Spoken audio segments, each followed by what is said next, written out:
মুখি তোকে অপমান করলাম আমি? বে তুই মানুষ হবি না কি বে? শালা অত বড় ছেলে বাল পাকা মুন্সি, তোর জানে একটু ধৈর্য সহ্য নাই লাইবে?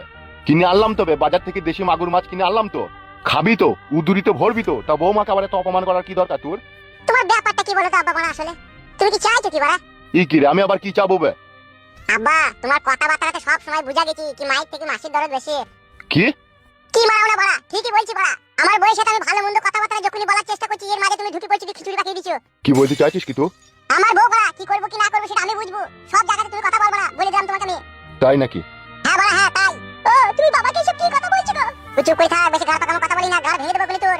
এ খানকি ছেলে, বৌমাকে ওইরকম কথা বলছিস কেন বে তুই? ও বাড়া আব্বা তুমি কি আমার বউকে চাইছো নাকি তুমি? এ খানকি ছেলে শুইরে বাচ্চা, শালা মামি কি কথা বললি বে? এ কি কথা বললি বে খানকি ছেলে? ঠিকই বলছি বাড়া তোমাকে। এ খানকি ছেলে শুইরে বাচ্চা, তুই যে আমার বৌমা রে, তুই যে আমার ছেলে রে খানকি ছেলে, আমি কোনোদিন এরকম কথা ভাবতেই পারি না রে। আমি আর নেবো না, তুই লিগা খান কি ছেলে যা। ফুটু পালাম আমি গো আব্বা।